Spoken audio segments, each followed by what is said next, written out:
Hello everyone, नमस्कार। वर्चस्व कार्यक्रम में आप सभी का स्वागत है, जो इंडियाज़ अफेयर्स बाय दिवस द्विवेदी चैनल द्वारा शुरू किया गया है। यहाँ पर हम यूकेपीएससी के जो करंट अफेयर्स है उसको हमने देखा। इसके अलावा हम यहाँ पर यूकेपीएससी की जो पीवाईक्यूज़ है उसको देख रहे हैं, और ये श्रृंखला में हम 2021 के पीवाईक्यू देखेंगे, उसका डीप एनालिसिस करेंगे, हर एक ऑप्शन के बारे में कुछ फैक्ट्स जानेंगे, जिससे आपको एक्स्ट्रा नॉलेज भी मिल पाए। ऐसा नहीं कि सिर्फ करेक्ट ऑप्शन बताएं और आगे निकल जाएं। तो एक ऑब्जेक्टिव जब भी आप पढ़ें तो 4 से 5 फैक्ट आप उसके बारे में जान पाएं। तो ये हमारा यहाँ पे पर्पज़ है, और इसी पर्पज़ को ध्यान में रखते हुए ये वीडियो यहाँ पे बनाया गया है। तो आइए बिना किसी देरी की शुरुआत करते हैं पहले प्रश्न की, जो बात कर रहे हैं निम्नलिखित में से कौन सा देश अफ्रीका महाद्वीप में स्थित नहीं है। 4 ऑप्शन यहाँ पे दिए गए हैं, और इसका सही ऑप्शन होगा गुयाना। मैं सही ऑप्शन बताऊंगा, उसके अलावा अदर ऑप्शन उनके बारे में कुछ फैक्ट्स बताऊंगा। इस तरह हम लोग आगे चलेंगे, क्योंकि आपका टाइम भी यहाँ पे बचे। तो गुयाना की बात करें तो यहाँ पर ये दक्षिण अमेरिका में स्थित है। ये यहाँ पर आप देख पा रहे होंगे, कभी कभी आप सुनते हो जो फ्रेंच गुयाना से सेटेलाइट लॉन्च हुआ, तो इसी लोकेशन के बारे में बात हो रही है। सिमिलर नाम इसलिए कन्फ्यूजन होता है। अगर हम बात करें यहाँ पर जो अदर ऑप्शन जैसे गिनी है, तो गिनी के बारे में आप यहाँ पे लोग देख सकते हैं, जो पश्चिम अफ्रीका में यहाँ पे पार्ट है। इसके अलावा अगर आप देखेंगे इसी एरिया में आपको और कौन कौन से देश मिलेंगे, जैम्बिया मिलेंगे, गिनी बिसाऊ मिलेगा इसी एरिया में आपको। इसके अलावा आपको वेस्टर्न सहारा, मॉरिशस, सेनेगल और सियरा लोन, लाइबेरिया, कोट दी आइवरी, ये सारी कंट्रीज आपको यहाँ पे देखने को मिलेगा। तो इसका सही आंसर क्या होगा? सही आंसर होगा बी, गुयाना। अगर हम बात करें आगे दूसरे प्रश्न की, तो विश्व में सतही रूप से फैली सबसे लंबी पर्वत श्रृंखला कौन सी है? तो आपको 4 ऑप्शन यहाँ पे दिए गए हैं। 4 ऑप्शन में सही आंसर होगा एंडीज पर्वत श्रृंखला। एंडीज के बारे में बात करें तो दक्षिण अमेरिका में है, और एंडीज की जो लंबाई आप देख सकते हैं यहाँ पे, ये पूरे पश्चिमी जो अमेरिका है उसका पार्ट है। और अब ऐसा माना जाता है कि जो पश्चिमी प्रशांत प्लेट है और अमेरिकी प्लेट की जब आपस में टकराहट हुई थी, है ना, उसके संबंध में अगर आप देखेंगे तो ये पर्वत की उत्पत्ति होती है। और यहाँ पर रॉकीज श्रृंखला है, और यहाँ पर एंडीज है। तो ये पूरी एक तरह से यहाँ पे आप कह सकते हैं कि पूरी चेन है यहाँ पे, जो इस श्रृंखला का निर्माण करती है। ओके, इसके अलावा कुछ और महत्वपूर्ण पर्वत श्रृंखला आप देख सकते हैं, जैसे पश्चिम अफ्रीका में एटलस पर्वत है, यह भी क्वेश्चन में आया हुआ है। फिर एशिया में आप देखेंगे हिमालयन है, अल्ताई भी है, यूराल पर्वत भी एशिया का ही पार्ट है। इसके अलावा ग्रेट डिवाइडिंग रेंज ऑस्ट्रेलिया के ईस्टर्न पार्ट का हिस्सा है। इसके अलावा ड्रैकन्सबर्ग जो अफ्रीका के ईस्टर्न पार्ट का हिस्सा है। इसके अलावा गोल्ड करके जो स्कैंडिनेवियन कंट्रीज़ में है। तो इस तरह से कुछ और अदर लोकेशन है। अपलेशियन जो पूर्वी अमेरिका का पार्ट है, खासतौर पे नॉर्थ अमेरिका का, तो अपलेशियन यहाँ पे श्रृंखला है। माउंट ब्लैंक आप यहाँ पे देख सकते हैं, यहाँ पे इटली के पास है। तो इस तरह से अलग अलग जो माउंटेन है, अलग अलग जो रीजन, उस पर आप चीज़ यहाँ पे देख सकते हैं। ठीक है, अगर हम बात करें कि जो रॉकीज़ है, एंडी की सबसे ऊँची चोटी कौन सी है, तो सबसे ऊँची चोटी है यहाँ पे अकांका गुआ सबसे ऊँची चोटी है। आल्प्स की लोकेशन में देख ली, पश्चिमी अफ्रीका है। इसके अलावा रॉकीज पर्वत की देख ली हमने, उत्तर अमेरिका में रॉकीज है। और रॉकीज की सबसे ऊंची चोटी कौन सी है? Mount Elbert. तो माउंट एल्बर्ट रॉकीज की, माउंट एकांकागुआ एंडीज की है। ठीक है, हिमालय की आपको पता ही है। इसके अलावा आगे बढ़ते हैं प्रश्न क्रमांक 3 में निम्नलिखित में से कौन सी पहाड़ियाँ उस स्थल पर स्थित है जहाँ पूर्वी घाट और पश्चिम घाट मिलते हैं? इसके बारे में आपको बताना है। ठीक है, अब इसका सही आंसर क्या होगा? सही आंसर होगा नीलगिरी पहाड़ियाँ। अगर नीलगिरी पहाड़ियों के बारे में अगर हम बात करें तो नीलगिरी पहाड़ियाँ पर्वतमाला तमिलनाडु, कर्नाटक, केरल के जो ट्रायंगल है वहाँ पे बेसिकली स्थित हैं, और पूरी पश्चिमी घाट को यहाँ पे जोड़ने का कार्य यहाँ पे करती हैं नीलगिरी पहाड़ियाँ। अगर हम इसमें बात करें नॉर्थ से साउथ, तो आप यहाँ पे देखेंगे कि अन्नामलाई, फिर उसके बाद कार्डमम इलायची पहाड़ी जिसको बोला जाता है, उसके बाद अगस्थामलाई। तो ये नॉर्थ से साउथ अगर आपको लगाने के लिए बोलता है, तो यहाँ पे इसका सही आंसर इस तरह से इस क्रम में होगा। ये आप यहाँ पे देख सकते हैं नीलगिरी हिल्स। ठीक है, अगर हम बात करें यहाँ पर कौन सी पहाड़ी उस स्थान पर जहाँ पूर्वी घाट पश्चिमी घाट मिलते हैं, तो इसका सही आंसर क्या होगा? सही आंसर होगा नीलगिरी पहाड़ियाँ। तो इसके बारे में आपने ऑलरेडी देखा होगा। अगर हम बात करें इलायची पहाड़ी, कार्डमम पहाड़ी की, तो जो इलायची पहाड़ियाँ हैं ये कहाँ पे स्थित हैं? केरल व तमिलनाडु के मध्य स्थित है। केरल तमिलनाडु को जोड़ती हैं, केरल तमिलनाडु।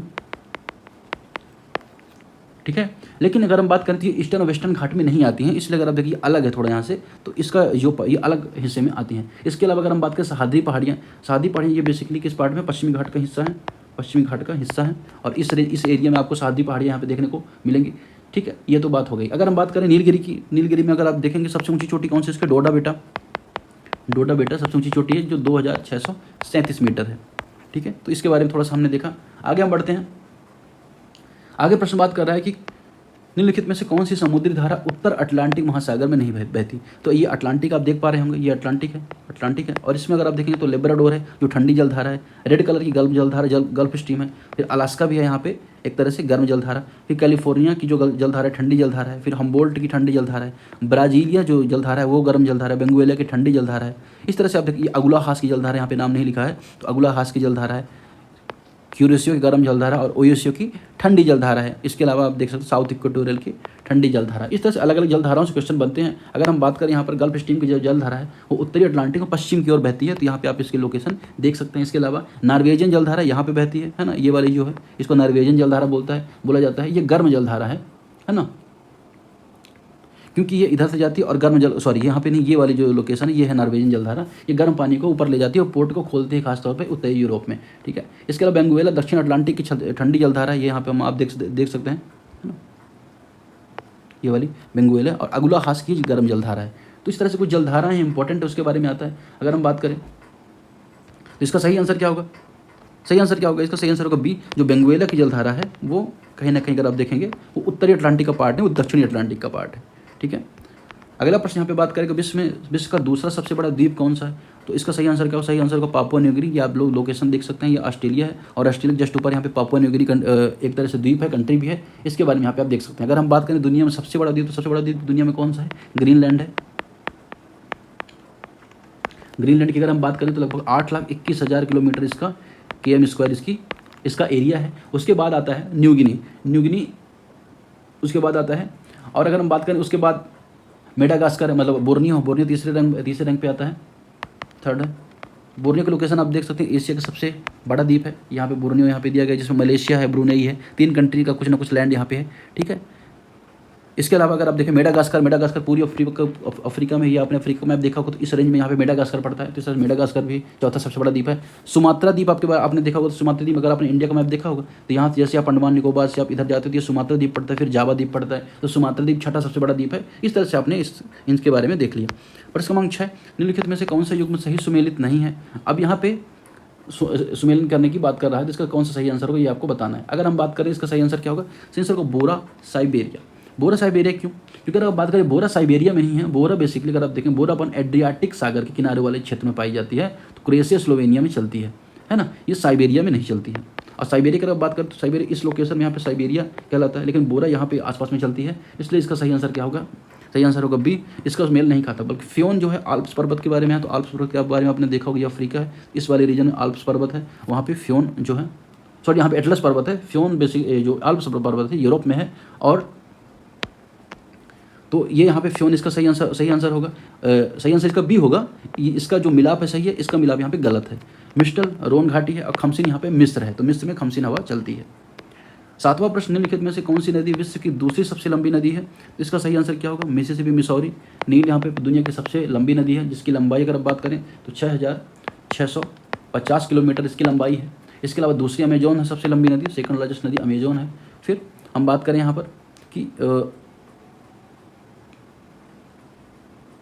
इसके अलावा अगर हम बात करें जल भराव के क्षेत्र में, यहाँ पे आप देखें तो अमेजोन यहाँ पे सेकंड रैंक पे आती है, लेकिन यहाँ पे इसका सही आंसर क्या होगा? सही आंसर होगा मिसिसिपी मिसौरी। थोड़ा सा यहाँ पे कन्फ्यूजन ये होता जाता है कि अमेजोन है कि मिसिसिपी मिसौरी है, तो जल भराव क्षेत्र में अमेजोन कहलाती है और इसमें मिसिसिपी मिसौरी। निम्नलिखित में से कौन सी कायांतर चट्टान नहीं है इनमें से? क्वार्टजाइट है, संगमरमर, नाइस व डोलोमाइट। इसका सही आंसर क्या होगा? सही आंसर होगा डोलोमाइट। अगर हम क्वार्टजाइट की बात करें तो ये कायांतर चट्टान है ना। ये कायांतर चट्टान किससे बनती है? सैंडस्टोन से बनती है, मतलब बालू से बनती है ये क्वार्टजाइट। और संगमरमर की बात करो तो ये किससे बनता है? आपने सुना होगा लाइमस्टोन या चूना से बनता है, तो ये भी कायांतर चट्टान है। देखिए 3 तरह की चट्टान होती हैं, है ना, प्राथमिक चट्टान, द्वितीयक चट्टान, है ना। और इसके अलावा अगर आप देखेंगे आग्नेय चट्टान और सादी चट्टान के बारे में भी आपने देखा होगा, तो इनका बेसिकली रूपांतरण होता है ना। हर एक जो चट्टान उसका ट्रांसफॉर्म होकर दूसरी चट्टान के रूप में बदलती है, तो उस हिसाब से पर यहाँ पे पूछा गया है। तो जो क्वार्टजाइट है, अगर हम बात करें, डोलोमाइट बात करें तो डोलोमाइट एक तरह की अवसादी चट्टान है। अवसादी चट्टानों में जीवाश्म पाए जाते हैं। और क्वार्टजाइट और संगमरमर आपने देखा कि सैंडस्टोन है, ये कायांतरित चट्टान है, संगमरमर भी कायांतरित चट्टान है। और ग्रेनाइट से नीस बनती है, तो यह भी एक कायांतरित चट्टान है या रूपांतरित चट्टान है। तो किससे बनती है? ग्रेनाइट से। ग्रेनाइट से बनती है कौन सी चट्टान? नीस चट्टान बनती है। इसका सही आंसर क्या होगा? सही आंसर होगा डी। अगर हम बात करें जो डोलोमाइट है, ये खनिज चूना पत्थर की तरह होता है, इसमें मैग्नीशियम अधिकता होती है और इसका उपयोग सीमेंट, कांच इस समय भी होता है। प्रश्न क्रमांक 9, कौन सा पठार अरावली विंध्याचल पर्वत की श्रृंखलाओं के बीच स्थित है? तो मालवा का पठार। अगर आप बात करिए मध्य प्रदेश की लोकेशन अगर आपने देखी होगी तो ये वाला जो रीजन है मालवा का पठार है। और मालवा का पठार में कौन सी मिट्टी पाई जाती है? काली मिट्टी पाई जाती है। और काली मिट्टी किसका पार्ट है? ये बेसिकली दक्कन का पठार जो है उसी का पार्ट है मालवा का पठार। और इसमें किसकी खेती सबसे ज़्यादा होती है? कपास की खेती सबसे ज़्यादा होती है, ठीक है। तो यहाँ पे आप देख सकते हैं विंध्याचल, ये विंध्याचल रेंज है, ये अरावली, ये यहाँ पे अरावली रेंज, ये वाली अरावली रेंज है, ये सतपुड़ा रेंजेज है। इसके अलावा छोटा नागपुर पठार, ये वाला रीजन यहाँ पे कहलाता है, जो झारखंड व उड़ीसा में आता है। झारखंड व उड़ीसा में छोटा नागपुर का पठार रीजन आता है। दक्कन के बारे में आपने पता ही है, बुंदेलखंड विंध्याचल के पूर्वी सीमा में, तो यहाँ पे आप देखेंगे बुंदेलखंड का पठार यहाँ पे स्थित है। मालवा के पठार के बारे में हमने यहाँ पे बात करी। अब 2 नदियाँ भी हैं मालवा के पठार के संबंध में। एक तो नर्मदा नदी इंपॉर्टेंट हो जाती है, क्योंकि आप देखेंगे पूरा अमरकंटक से निकलती है और जाके अरब सागर में गिरती है और एस्चुरी का निर्माण करती है। दूसरा चंबल नदी भी इसी क्षेत्र से बहती है और उत्तर में जाकर इटावा में यमुना नदी में मिल जाती है। इस संबंध में यह भी यहाँ पे इंपॉर्टेंट थोड़ा सा हो जाता है। प्रश्न क्रमांक तक, दुनिया में चीनी का कटोरा किस देश को कहा जाता है? तो इसका सही आंसर क्या होगा? सही आंसर होगा यहाँ पे क्यूबा। क्यूबा को यहाँ पे चीनी का कटोरा कहा जाता है। हालांकि अगर आप बात करें, क्यूबा लंबे समय तक गन्ने और चीनी के उत्पादन में अग्रणी रहा, खासतौर पर 20वीं सेंचुरी में देखें, इसलिए इसको अंग्रेजों ने इसे नाम दिया था इसका चीनी का कटोरा। इसके चीनी उद्योग ने अमेरिका और रूस के साथ कई व्यापारिक राजनीतिक संबंधों को भी प्रभावित किया। जाहिर सी बात है, व्यापार इन संबंध प्रभावित करता है। भारत अगर बात करें तो दूसरा सबसे बड़ा गन्ना उत्पादन करने वाला देश है, सेकंड गन्ना प्रोड्यूस करने वाला यहाँ पे देश है। फिर चीन के बारे में अगर आप बात करें तो चीन चाय का सबसे ज़्यादा उत्पादन करने वाला देश है। चावल का सबसे ज़्यादा उत्पादन करने वाला देश है। गन्ना उत्पादन के लिए चीन यहाँ प्रसिद्ध नहीं है, ठीक है। अब पाकिस्तान को पता है गन्ना उत्पादन करता है, लेकिन चीनी कटोरा उसे नहीं कहा जाता है। तो पाकिस्तान के बारे में यहाँ पे फालतू में स्टेटमेंट दिया था, इसका कोई मतलब नहीं यहाँ पे ये इस ऑप्शन का। तो यहाँ पे कन्फ्यूजन हो सकता है आपको, भारत हुआ क्यूबा या चीन में, तो इसका सही आंसर क्या होगा? क्यूबा। निम्नलिखित में से कौन सी नदी सतलज की सहायक नदी नहीं है? अब इसके बारे में बात कर रहे हैं। बास्पा, बिपाशा हो सकता है, स्पीति, रावी, ब्यास। इसका सही आंसर क्या होगा? रावी। रावी के बारे में अगर आप देखें, रावी तो सतलज की नहीं बल्कि सिंधु की सहायक नदी है। सिंधु की सहायक नदी है, बल्कि ब्यास जो है सतलज में जाके मिलती है, ठीक है। ब्यास किस में जाके मिलती है? सतलज में जाके मिलती है, ठीक है। अगर हम बात करें जो इंडस रिवर सिस्टम, उसमें अगर आप देखेंगे सिंधु है, सिंधु मेन नदी है, फिर उसमें जाके झेलम है, चिनाब है, रावी है ना, फिर सतलज और फिर उसमें जाके ब्यास मिलती है। तो इस तरह से ये सिंधु जो नदी तंत्र का यहाँ पे निर्माण होता है। बास्पा जो है, ये बास्पा के बारे में बात करें तो ये किसकी सहायक नदी है? ये सतलज की सहायक नदी है। ये दक्षिण में सतलज से मिलती है। ब्यास हो सकता है, ब्यास का नाम ये दिया गया हो। इसके अलावा जो स्पीति है हिमाचल प्रदेश में, ये भी सहायक नदी किसकी? सतलज की। ये भी सतलज की सहायक नदी है। कौन सी? स्पीति नदी। ब्यास के बारे में आपने देख ही लिया, तो बास्पा कोई डिफरेंट ही नदी है, ठीक है। ब्यास एक स्वतंत्र नदी है। आगे हम बात करें तो ब्यास तो आपको मैंने बताया कि सतलज में जाके मिलती है। तो रावी यहाँ पे सतलज में जाके नहीं मिलती, ये सिंधु की स्वतंत्र सहायक नदी है, ठीक है ना। प्रश्न क्रमांक 12, किसने कहा था वनस्पति जलवायु का सच्चा सूचक है? इसके बारे में स्टेटमेंट है। तो इसका सही आंसर क्या? कोपेन ने कहा था कि जो वनस्पति है जलवायु का सच्चा सूचक है। व्लादिमीर कोपेन, जिन्होंने जलवायु वनस्पति के संबंध में कोपेन क्लाइमेट क्लासिफिकेशन भी दिया, जिसको आप देखते हैं मौसम के जलवायु के अध्ययन में इसका उपयोग किया जाता है, उस संबंध में यहाँ पे कोपेन इसका सही आंसर होगा। स्टैम्पन की बात करें तो ब्रिटिश भौगोलिक वैज्ञानिक थे, कृषि वगैरह पर इन्होंने प्रयास किया, लेकिन जो कोपेन थे इनका जलवायु के संबंध में बहुत अच्छी रिसर्च थी। इसके अलावा प्रश्न क्रमांक 13, निम्नलिखित में से कौन सी परत होमोस्फीयर में शामिल नहीं है? इसका सही आंसर क्या होगा? आयन मंडल है। देखिए, अगर होमोस्फीयर की बात करें तो हम यहाँ पे देखेंगे, क्षोभ मंडल के बारे में देखें तो सबसे नीचे क्षोभ मंडल, संताप मंडल, मध्य मंडल, आयन मंडल, बहिर्मंडल कहलाता है। आयन मंडल अगर हम बात करें तो 60 किलोमीटर ऊपर होता है, रेडियो सिग्नल की परिवर्तन के लिए काफ़ी महत्वपूर्ण होता है और इसमें आयनित गैसें भी महत्वपूर्ण होती हैं, ठीक है। अब इसके बारे में अगर बात करते हैं, हेट्रोस्फीयर में आता है, हेट्रोस्फीयर में आता है, ये होमोस्फीयर में नहीं आता है, ठीक है। अगले प्रश्न के बारे में बात करें तो कोडरमा किस खनिज के लिए प्रसिद्ध है? तो इसका सही आंसर क्या होगा? सही आंसर होगा अभ्रक। अगर हम बात करें लौ अयस्क झारखंड में, लेकिन कोडरमा में यहाँ पे नहीं है, इसके कोडरमा में नहीं है। इसके अलावा जिप्सम राजस्थान, जिप्सम के लिए राजस्थान यहाँ प्रसिद्ध है। बॉक्साइट के लिए उड़ीसा व छत्तीसगढ़ प्रसिद्ध है। और कोडरमा झारखंड का जिला है। कहाँ का? झारखंड का जिला है जो अभ्रक के लिए प्रसिद्ध है विश्व स्तर पर। इसे माइका नगरी भी कहा जाता है। कौन सी नगरी? माइका। अगला प्रश्न 15, भारत का पिट्सबर्ग किसे कहा जाता है? तो जमशेदपुर को कहा जाता है, जो झारखंड में है ना।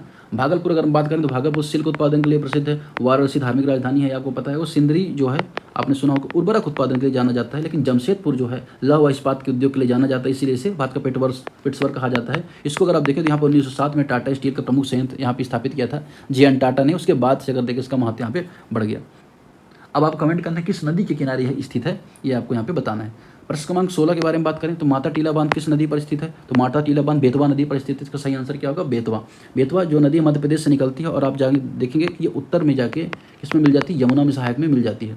वहीं नर्मदा के बारे में बात करें तो नर्मदा किसी की सहायक नदी है? ये मध्य प्रदेश के अमरकंटक से निकलती है। अगर ये बात करें मध्य प्रदेश की तो यहाँ से अमरकंटक से निकलती है और यहाँ गुजरात होते हुए अगर आप देखेंगे ये जाके यहाँ पे खंभाती खाड़ी में गिरती है और एस्चुरी का निर्माण करती है नर्मदा नदी, जिसमें आप देखेंगे भेड़ा घाट है, धुआंधार है, ये जलप्रपात का निर्माण करती है। फिर सोन नदी के बारे में देखो, सोन नदी ये भी अमरकंटक से निकलती है और यहाँ पे जाके दानापुर में जाके बिहार में गंगा नदी में जाके मिल जाती है। तो इसकी सहायक है, लगभग इसके 700 के आसपास लंबाई है। वहीं नर्मदा की लंबाई अगर आप देखें 1312 किलोमीटर के आसपास दिखाई देती है। केन की मुझे थोड़ा आइडिया नहीं है। केन बुंदेलखंड की एक नदी है, अगर आप देखेंगे यहाँ पे बुंदेलखंड की नदी है। यह भी अगर आप देखेंगे तो बेतवा की सहायक नदी है। अब बेतवा यमुना की सहायक नदी है और बेतवा पर ही माता टीला बांध यहाँ पे इंपॉर्टेंट जो स्थित है, ये कहाँ पे, ललितपुर में, इस एरिया में स्थित है जो मध्य प्रदेश और उत्तर प्रदेश के बीच बॉर्डर बनाता है। HVJ प्राकृतिक गैस पाइपलाइन निम्नलिखित में से कौन सा गैस पंपिंग स्टेशन शामिल नहीं है? तो इसका सही आंसर क्या होगा? सही आंसर होगा बबराला। अगर हम बात करें बबराला की तो यह थर्मल पावर स्टेशन के लिए प्रसिद्ध है। HVJ पावर स्टेशन के लिए तो थर्मल के लिए प्रसिद्ध है, थर्मल के लिए प्रसिद्ध है, जिसका पूरा नाम अगर देखें तो हजीरा विजयपुर जगदीशपुर पाइपलाइन कहलाता है। ये इसे भारत की पहली प्राकृतिक गैस पाइपलाइन माना जाता है। और इसका निर्माण किसने किया था? बबराला का गेल ने किया था, gas authority of India limited ने, जो एक महारत्न कंपनी, उसने इसका निर्माण किया था। वहीं आंवला के बारे में बात करें तो उत्तर प्रदेश में प्रमुख गैस कंप्रेसर है। औरैया के बारे में बात करें, यह भी HVJ का गैस कंप्रेसर, ये कहाँ पे है? उत्तर प्रदेश में है। गुना मध्य प्रदेश में है, यह भी HVJ गैस पाइपलाइन का भाग है। लेकिन जो थर्मल पाइपलाइन का भाग है वो बबराला है। उसके संबंध में यहाँ पे हमने देख लिया। प्रश्न क्रमांक 18, 2011 की जनगणना के अनुसार निम्नलिखित में से किस राज्य में लिंगानुपात सबसे अधिक था? तो इसका सही आंसर क्या होगा? इसका सही आंसर होगा तमिलनाडु। अगर हम बात करें 2011 की जनगणना में इन सभी राज्यों में जो लिंगानुपात इसका सबसे अच्छा था, तमिलनाडु का। प्रश्न क्रमांक 19, निम्नलिखित में से कौन सा द्वीप लक्षद्वीप समूह का हिस्सा नहीं है? तो इसका सही आंसर क्या होगा? सही आंसर होगा तिलाचोम। तिलाचोम जो है इसका लक्षद्वीप का हिस्सा नहीं, बल्कि अगाथी तो है ही, आपको पता होगा लक्षद्वीप का। इसी में हवाई पट्टी यहाँ पे स्थित, हवाई अड्डा इसी में इनका स्थित है। काबा रहती है, आपको पता है कि लक्षद्वीप की राजधानी है, तो जाहिर सी बात है कि किसी अंडमान में तो स्थित नहीं होगा, लक्षद्वीप में ही स्थित होगा। इसके अलावा कल्पेनी एक छोटा प्रमुख द्वीप है जो इसी का पार्ट है। लक्षद्वीप के बारे में बात करें तो 36 ग्रुप ऑफ आइलैंड का यहाँ पे पार्ट है, भारत की इस एरिया में यहाँ पे स्थित है। एटॉल में स्थित है, कोरल्स के द्वारा इनका निर्माण होता है और जो जैव विविधता के लिए प्रसिद्ध है। मालदीव के बाद जब विवाद हुआ भारत और मालदीव के बीच जो डिस्प्यूट चल रहा था, उस दौरान लक्षद्वीप को कहीं ना कहीं एक टूरिस्ट हब बनाने की दिशा में सरकार ने प्रयास किए थे।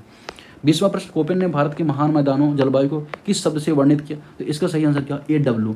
AW के बारे में बात करें तो उष्णकटिबंधीय घास भूमि उत्तरी भारत के मैदानी भागों को कहा जाता है। और उनके बारे में उन्होंने बताया कि यहाँ पे गर्म व शुष्क सर्दियाँ वाली होती हैं। कोपेन वर्गीकरण में A उष्णकटिबंधीय कहा जाता है और W को शुष्क सर्दी कहा जाता है।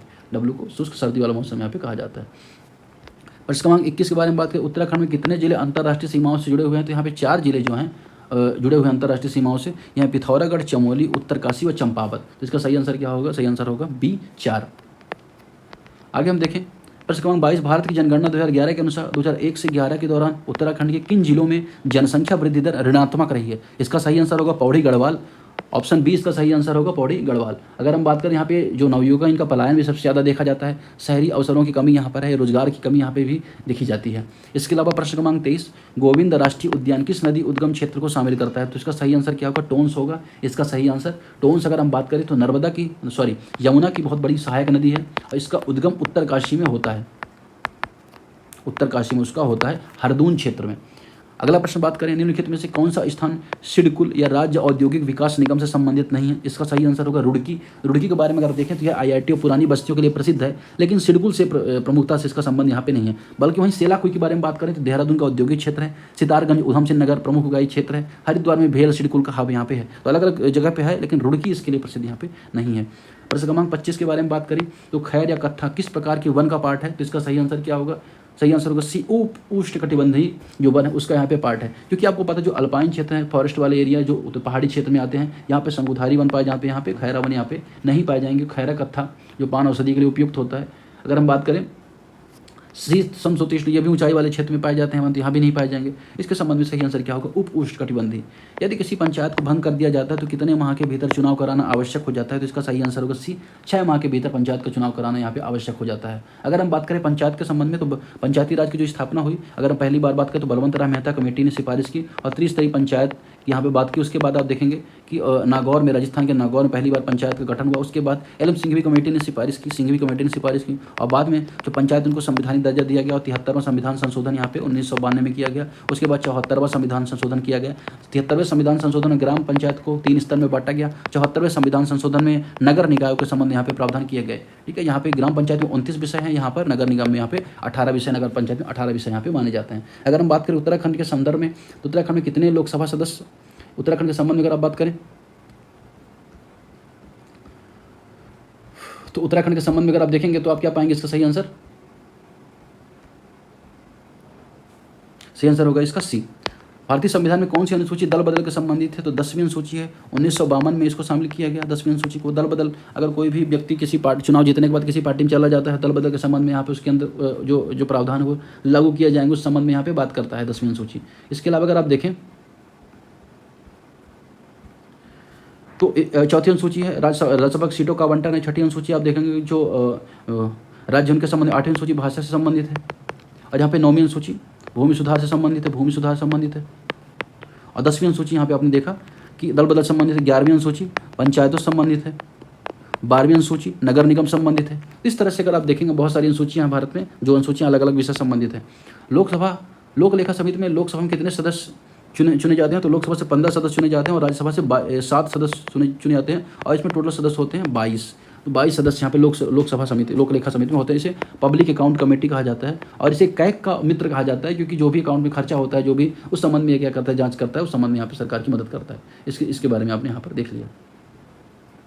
इसके बारे में अगला प्रश्न 29 है, कांग्रेस ने भारत की पूर्ण स्वतंत्रता को अपने लक्ष्य के रूप में किस अधिवेशन में घोषित किया था? तो इसका सही आंसर क्या होगा? सही आंसर होगा लाहौर अधिवेशन 1929। इसी में आप देखेंगे इसकी अध्यक्षता नेहरू ने की थी और यहाँ पर लाहौर में रावी नदी के किनारे इसमें झंडा फहराया गया था और इसी अधिवेशन में क्या किया गया था? पूर्ण स्वराज के यहाँ पे लक्ष्य घोषित किया गया था। प्रश्न क्रमांक 30, जनगणमन को संविधान द्वारा हिंदी में कब अपनाया गया? तो आप देखें 24 जनवरी 1950 को जनगणमन को अपनाया गया और 26 जनवरी 1950 को संविधान के कुछ प्रावधान लागू किए गए थे। फिर 9 दिसंबर 1946 को पहली संविधान सभा की बैठक हुई थी, फर्स्ट सिटिंग हुई थी 9 दिसंबर 1946 को। और 24 जनवरी 1950 के यहाँ पे आप देखेंगे इसका सही आंसर क्या होगा? जनगणमन अपनाया गया। प्रश्न क्रमांक 31, मानवाधिकार आयोग के पहले अध्यक्ष कौन थे? तो इसका सही आंसर होगा के रंगनाथ मिश्रा मानवाधिकार आयोग के पहले अध्यक्ष थे। जस्टिस वर्मा के बारे में बात करें तो महिलाओं के संबंध में जो अब देखेंगे कि जो गैंगरेप के बाद जो कमेटी बनी थी, उसका नाम मुझे याद नहीं आ रहा है, उस संबंध में यहाँ पे उसकी अध्यक्षता JS वर्मा ने की थी। वेंकटचलैया ने संवैधानिक सुधार आयोग की अध्यक्षता की थी। संवैधानिक सुधार आयोग की अध्यक्षता किसने की थी? वेंकटचलैया ने की थी। तो इसका सही आंसर क्या होगा? सही आंसर होगा डी। प्रश्न क्रमांक 32, नवगठित केंद्र शासित प्रदेश जम्मू कश्मीर के पहले उपराज्यपाल कौन थे? तो इसका सही आंसर क्या होगा? जम्मू कश्मीर के पहले उपराज्यपाल गिरीश चंद्र मुर्मू हैं। ठीक है, इसके बारे में आपने देखा। फिर यहाँ पे आप देखेंगे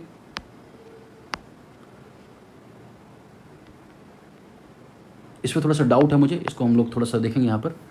प्रश्न क्रमांक 33, थल सेना के संबंध में मामलों में रक्षा कर्मचारियों को प्रमुख CDS किसके सैनिक सलाहकार होते हैं?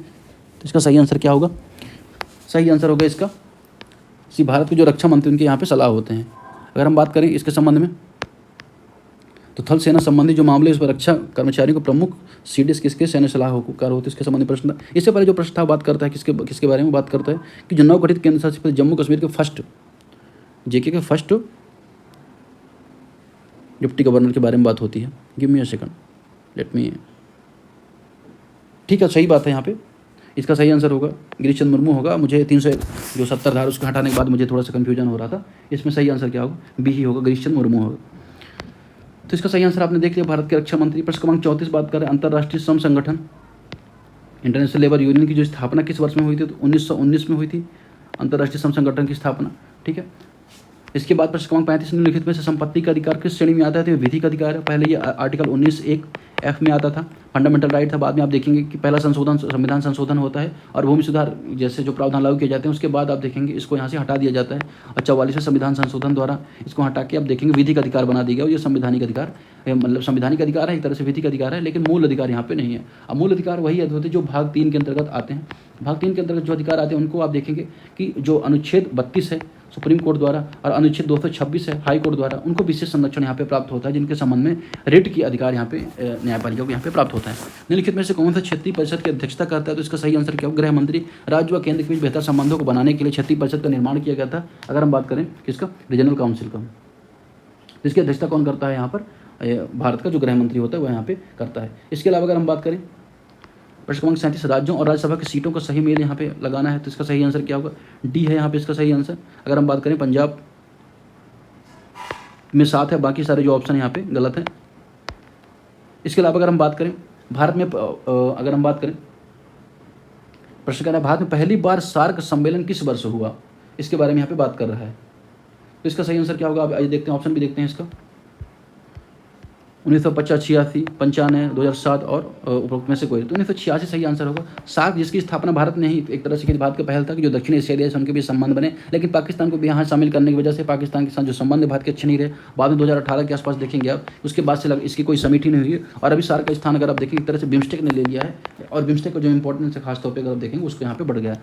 इसके संबंध में ये क्वेश्चन तो इसमें थोड़ा सा और चीज़ देख लेते हैं। सबसे ज़्यादा राज्यसभा सीट कहाँ पे है? यूपी में 31 राज्यसभा सीट है। फिर आप देखेंगे महाराष्ट्र में उसके बाद राज्यसभा सीट दिखाई देती है 19 है। बिहार में अगर आप देखोगे तो 16 है। तमिलनाडु में और आंध्र प्रदेश में यहाँ पे 18 राज्यसभा सीट यहाँ पे दिखाई देती हैं। इसके बारे में थोड़ा सा आपको यहाँ पे देखना था, जो सारी चीज़ें हमने यहाँ पर देख ली। अगर हम बात करें उत्तराखंड में, तो उत्तराखंड में यहाँ पे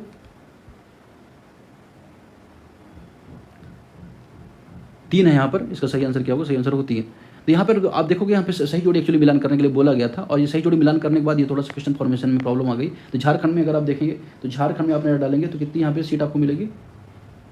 6 मिलेगी। उत्तराखंड में 3 है, छत्तीसगढ़ में 5 है, और इसके बाद पंजाब में 7 है। तो ये जो सही क्रम मिलाने के बाद ये इसका सही आंसर होगा, है ना। प्रश्न क्रमांक 38, भारत में पहली बार सड़क सम्मेलन हमने देख लिया ऑलरेडी।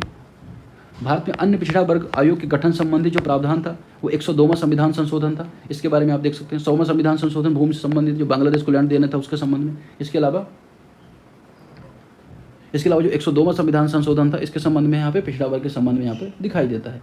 103 में अगर आप देखें तो ईडब्ल्यूएस का जो आरक्षण उसके संबंध में है, ईडब्ल्यूएस के संबंध में है।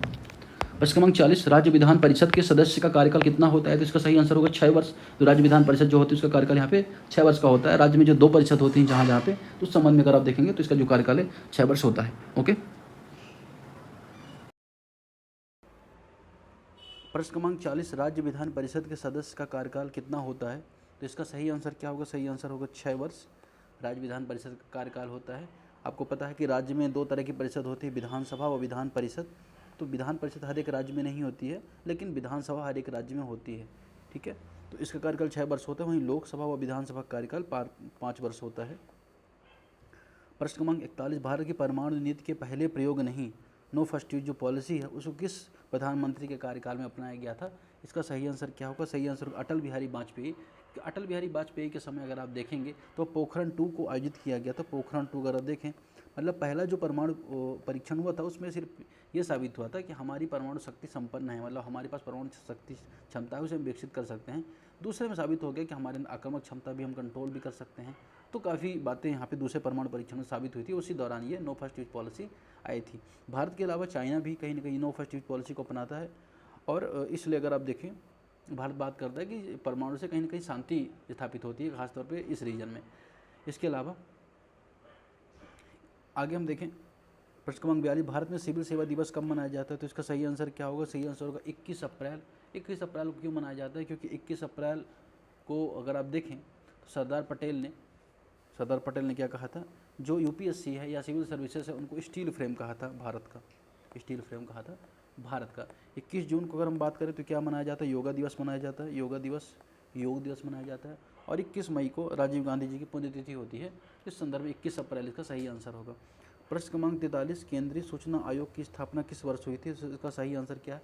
सही आंसर इसका 2006। अगर हम बात करें आरटीआई एक्ट कब आया था? आरटीआई एक्ट ही 2006 में आया था, और उसी एक्ट के तहत यहाँ पे बात हुई थी केंद्र में केंद्रीय सूचना आयोग, तो राज्य में राज्य सूचना आयोग होगा, और इसको 2006 में स्थापित करने की बात की गई थी। आगे हम बात करते हैं अगले प्रश्न पर। अगला प्रश्न यहाँ बात करेगा वायु प्रदूषण रोकथाम नियंत्रण अधिनियम किस वर्ष पारित हुआ? तो इसका सही आंसर क्या होगा? सही आंसर होगा 1981। इस वर्ष वायु प्रदूषण को लेकर अधिनियम पारित हुआ। अगर हम बात करें 1974 की, तो इस वर्ष अगर आप देखें जल अधिनियम पारित हुआ था। 1980 के बारे में बात करें तो कहते हैं जो फॉरेस्ट एक्ट 1980 में आया था, वन अधिनियम फॉरेस्ट एक्ट 1980 में आया था। और 1986 में क्या आया था? 1986 में पर्यावरण संरक्षण अधिनियम आया था। पर्यावरण संरक्षण अधिनियम कब आया था? 1986 में आया था। प्रश्न क्रमांक 45, लोकसभा महिलाओं की सबसे कम संख्या किस वर्ष थी? तो सबसे कम संख्या अगर आप देखेंगे तो 1952 में थी। अगर हम बात करें 1952 में केवल 22 महिला सांसद थी, जो सबसे कम माना जाता है। 1967 के बाद ये संख्या बढ़ने लगी थी, हालांकि 1977 में भी कम थी, लेकिन बाद में अगर आप देखेंगे ये संख्या बढ़ने को देखने को मिली। प्रश्न क्रमांक 46, निम्नलिखित में से कौन सा संसद की कार्रवाई में भाग लेने का अधिकार यहाँ पे रखता है? तो इसका सही आंसर क्या होगा? भारत का अटॉर्नी जनरल। आपको पता होना चाहिए मुख्य न्यायाधीश नहीं रखता, क्योंकि जुडिशरी का पार्ट है, सॉलिसिटर भी नहीं रखता, अटॉर्नी जनरल यहाँ पे रखता है। उसमें संसद में भाग कार्रवाई ले सकता है, लेकिन वोट नहीं दे सकता। इस संबंध में आपको यहाँ पे याद रखना है। और कौन से आर्टिकल के तहत इसकी नियुक्ति? तो 88 आर्टिकल जो है वो बात करता है कि जो अटॉर्नी जनरल है वो संसद की कार्रवाई में भाग ले सकता है। प्रश्न क्रमांक 47 बात कर रहा है उत्तरांचल या उत्तराखंड जिसके बारे में बात होती है, अधिनियम किस वर्ष अधिनियम में आया था? तो इसका सही आंसर क्या? 2003 में उत्तरांचल का नाम बदल के उत्तराखंड कर दिया गया था। और इसका गठन कब हुआ था? 2000 को किया था, सन 2000 में इसका गठन हुआ था। 2009-06 के बाद ही बात होने लगी थी कि नाम इसका बदल दिया जाएगा, लेकिन बाद में 2003 में इसका नाम बदला गया। उत्तराखंड राज्य किस तारीख का अस्तित्व में आया? तो इसका सही आंसर क्या होगा? सही आंसर होगा 9 नवंबर 2000 को, ठीक है। उत्तराखंड भारत का 27वां राज्य बना। कौन सा राज्य बना? 27वां राज्य बना। इसके बाद अगर आप देखें प्रश्न क्रमांक 49 के बारे में देखें तो उत्तराखंड विधानसभा में गैरसैंण को ग्रीष्मकालीन राजधानी घोषित करने वाले मुख्यमंत्री कौन है? तो इसका सही आंसर क्या होगा? त्रिवेंद्र सिंह रावत जो है गैरसैंण की उन्होंने ग्रीष्मकालीन राजधानी घोषित किया था और 2021 में उन्होंने इसे बेसिकली शुरू किया था। हरीश रावत की बात करें तो गैरसैंण को लेकर भावनात्मक बयान दिए थे, पर कोई इन पर क्या है इन्होंने औपचारिक घोषणा नहीं की थी। पुष्कर धामी का नाम इसलिए कि वर्तमान में ये सीएम यहाँ पे हैं। प्रश्न क्रमांक 50 कुमायूं और गढ़वाल में रेवेन्यू पुलिस प्रणाली की शुरुआत किस ब्रिटिश कमिश्नर ने की थी? तो इसका सही आंसर क्या होगा? जॉर्ज विलियम ट्रेल ने यहाँ पे ट्रेल ने पर्वतीय क्षेत्र में जो पुलिस व्यवस्था के बजाय राजस्व अधिकारियों को पुलिस कार्य यहाँ पे सौंपे थे। इसके संबंध में यहाँ पर प्रश्न है। प्रश्न क्रमांक 51 उत्तराखंड में कितने लोकसभा सदस्य निर्वाचित होते हैं? तो इसका सही आंसर क्या है? 7। उत्तराखंड में अगर हम बात करें तो 7 लोकसभा सदस्य यहाँ पे निर्वाचित होते हैं। फिर बात करते हैं टोबिन टैक्स की किस पर लगाया जाता है? तो विदेशी मुद्रा के लेन देन पर। अगर आप देखें इसका सही आंसर क्या होगा? सी होगा। विदेशी मुद्रा के लेन देन पर टोबिन टैक्स यहाँ पर लगाया जाता है। फिर हम बात करेंगे अगले प्रश्न पर, भारत में कृषि उत्पादों के बजाय कौन उत्पादों के बाजार को कौन नियंत्रित करता है? तो इसका सही आंसर क्या होगा? सही आंसर होगा बी, कृषि उत्पाद बाजार अधिनियम राज्यों द्वारा अधिनियमित होता है और इनके द्वारा यहाँ पर नियंत्रित किया जाता है। आवश्यक वस्तु जो संशोधन अधिनियम होते हैं उन पर अगर देखें तो कौन कौन सी इसेंशियल गुड्स है उनको कौन से रखी जा सकती है, कौन सी नहीं रखी जा सकती, उनको यहाँ पे बात करता है। और ये बात इस एक्ट के तहत कोई भी व्यापारी कितना होर्डिंग कर सकता है, होर्डिंग के संबंध में जो कानून है, गिरफ्तारी के भी कानून उसके तहत है। और कोविड-19 अगर आप देखें, जब कोविड-19 चल रहा था, सैनिटाइजर को भी आप देखें इसेंशियल गुड्स में यहाँ पे शामिल किया गया था। प्रश्न क्रमांक 54 राष्ट्रीय विकास परिषद NDC नेशनल डेवलपमेंट काउंसिल के बारे में इनमें से कौन सा कथन सही नहीं है? तो इसका सही आंसर होगा सी, एक वैधानिक संस्था है। यह कथन यहाँ पे सही नहीं है। बाकी अगर आप देखें इसमें सभी राज्यों के मुख्यमंत्री शामिल होते हैं, ये कथन सही है। यह गैर संवैधानिक संस्था, ये भी सही है क्योंकि इसके संवैधानिक दर्जा यहाँ पे नहीं दिया गया है। इसके अलावा इसकी बैठक वर्ष में कम से कम 1-2 बार होनी चाहिए, यह भी एक बात सही है। तो क्या सही नहीं है? सी सही नहीं है। प्रश्न क्रमांक 55 इनमें से कौन सी 11वीं पंचवर्षीय योजना समावेशी विकास रणनीति का हिस्सा नहीं थी? तो इसका कौन सी हिस्सा नहीं थी? तो पूंजी बाजार को मजबूत करना, डी, पूंजी बाजार को मजबूत करना इसका हिस्सा नहीं थी। गरीबी में कमी करना इसका हिस्सा थी। रोजगार के अवसरों को विस्तार करना भी तथा लैंगिक असमानता को कमी करना भी यहाँ पे 11वीं पंचवर्षीय योजना का हिस्सा थी।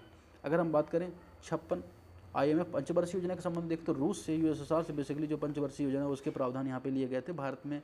और अगर आप देखें 12 पंचवर्षीय योजना के बाद बंद कर दिया गया। फिर नीति आयोग ने 3 वर्षीय जो प्लान है, एजेंडा है, उसको यहाँ पे इंट्रोड्यूस किया। IMF के बारे में कौन सा कथन सही नहीं है? सही है। यह किसी देश को ऋण देता है, इसके बारे में यहाँ पे बताना है। दूसरा, यह केवल विकासशील देशों को ऋण देता है, यह केवल सदस्य देशों को ऋण देता है, यह किसी देश के केंद्रीय बैंक को ऋण देता है। सही बात यह केवल सदस्य देशों को ही ऋण देता है। और इसकी स्थापना देखो तो 1944 में आप देखोगे ब्रेटन वुड्स सम्मेलन हुआ था, ब्रेटन वुड। उस दौरान 2 संगठन मेनली निकल के आए थे, वर्ल्ड बैंक, दूसरा था IMF।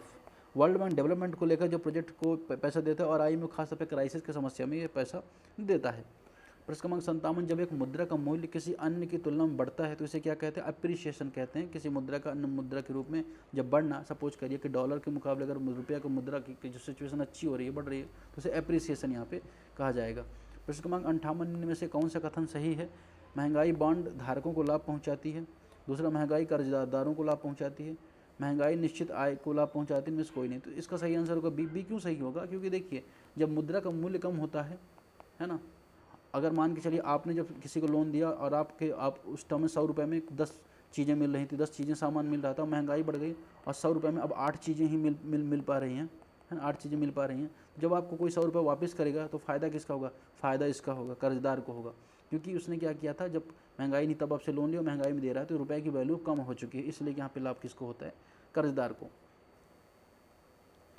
1951 में आर्थिक सुधारों को भारतीय अर्थव्यवस्था में कौन से परिवर्तन हुए? तो आपको पता होना चाहिए LPG रिफॉर्म्स को इंट्रोड्यूस किया जाता है, लिबरलाइजेशन, प्राइवेटाइजेशन, ग्लोबलाइजेशन, लाइसेंस राज को खत्म किया गया था और नरसिंह राव की सरकार यहाँ पे थी।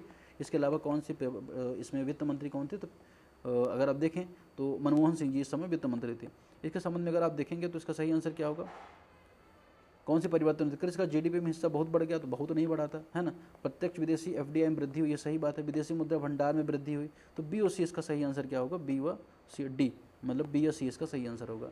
स्वेट इक्विटी शेयर के बारे में बात करें तो स्वेट इक्विटी शेयर बेसिकली अगर आप देखें कंपनी के जो कर्मचारी होते हैं उनको भागीदारी सुनिश्चित करने उनकी भागीदारी को बढ़ाने के लिए यहाँ पर स्वेट इक्विटी शेयर यहाँ पर जारी किए जाते हैं। प्रश्न क्रमांक 61 बात करते हैं राष्ट्रीय खाद्य सुरक्षा अधिनियम किस फसलों के उत्पादन को बढ़ाने के लिए शुरू किया गया है? इसका सही आंसर क्या होगा? सही आंसर होगा उपरोक्त सभी। राष्ट्रीय जो खाद्य सुरक्षा अधिनियम है, जिसे NFSM कहा जाता है, इसकी शुरुआत 2007 के आसपास में हुई थी। बाद में अगर आप देखें NFSA एक्ट जो आता है वो 2013 में आता है। अब जो ये अधिनियम बना था 2007 में, उसमें अगर आप देखेंगे तो गेहूं चावल दालों के उत्पादन पर आत्मनिर्भरता के लिए लाया गया था। फिर गेहूं के लिए बहुत सारे मिशन चलाया गया, ग्रीन रिवोल्यूशन भी चलाया गया। चावल के लिए अगर आप देखें तो हाइब्रिड चावल की शुरुआत की गई, प्रोटीन के लिए दाल की शुरुआत यहाँ पे की गई थी।